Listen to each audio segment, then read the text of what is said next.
Hi friends, இன்றைக்கி வீடியோவில் ஒரு சூப்பரான வெரைட்டி ரைஸ் தான் பார்க்க போகிறோம். சாதம் வடித்து வச்சுட்டோன்னா ஒரு 10 நிமிஷத்தில் இது வந்து ரெடி பண்ணிடலாம். இதுக்கு தேவையான அளவு எண்ணெய் சேர்த்துக்கலாம். எண்ணெய் நல்லா சூடானது கொஞ்சமாக கடுகு சேர்த்துருக்கேன். கடுகு நல்லா பொரிஞ்சதும் ஒரு அரை ஸ்பூன் போல் உளுந்து சேர்த்துக்கலாம். இது கூடவே ஒரு கொத்து கருவேப்பிலையும் சேர்த்துக்கிறேன். இப்போ ஒரு 4-5 பல் பூண்டை வந்து நல்லா பொடிசாக கட் பண்ணிவிட்டு இந்த எண்ணெயில் சேர்த்து வதக்கிக்கலாம்.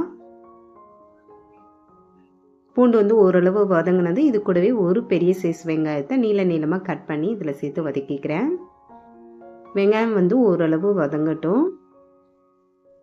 நம்ம சேனலில் ஏற்கனவே நிறைய variety rice lunch box recipe video இருக்குது. தேவைப்பட்டுச்சுன்னா கண்டிப்பாக செக் பண்ணுங்கள், லிங்க் கொடுக்குறேன். இது கூடவே மீடியம் சைஸ் தக்காளி வந்து 1 கட் பண்ணி சேர்த்துக்கோங்க.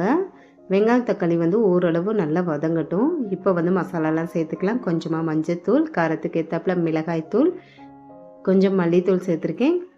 ஒரு அரை ஸ்பூன் போல் குழம்பு மிளகாய்த்தூளும் சேர்த்துருக்கேன். குழம்பு மிளகாய்த்தூள் இல்லை அப்படின்னா மிளகாய்த்தூள் வந்து கொஞ்சம் அதிகமாக சேர்த்துக்கோங்க. தேவைப்பட்டால் கொஞ்சமாக கரம் மசாலாவும் சேர்த்துக்கலாம். இப்போ இந்த மசாலாவை வந்து நல்லா அந்த எண்ணெயிலேயே சேர்த்து நல்லா வதக்கி விட்டுருங்க. இப்போ வந்து பச்சை ஸ்மெல் போகிற அளவுக்கு நல்லா வதக்கி எடுத்ததுக்கப்புறம் இதில் வந்து கட் பண்ணி வச்சுருக்க பீன்ஸை வந்து சேர்த்துக்கிறேன். பீன்ஸை நல்லா பொடிசாக கட் பண்ணிவிட்டு இதில் சேர்த்துக்கோங்க. தேவையான அளவு உப்பு சேர்த்துக்கலாம். சாதம் வடிக்கும் போது அதிலேயே உப்பு சேர்த்துருக்கேன். அதனால் இதுக்கு தேவையான அளவு மட்டும் உப்பு சேர்த்துக்கலாம்.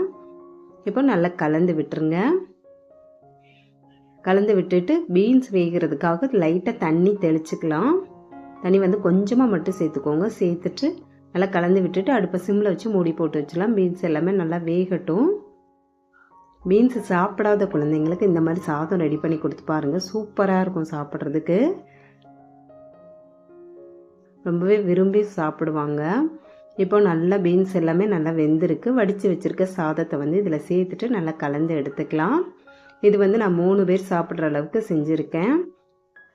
உங்களுக்கு ஒரு ஆளுக்கு பண்ணுறீங்க அப்படின்னா பீன்ஸ் வந்து அந்தளவுக்கு கொஞ்சம் கம்மியாக சேர்த்துக்கலாம். இதில் வேணும்னா வேர்க்கடலை கூட வறுத்து சேர்த்துக்கலாம். டேஸ்ட் அது இன்னும் கொஞ்சம் கூட நல்லாயிருக்கும்.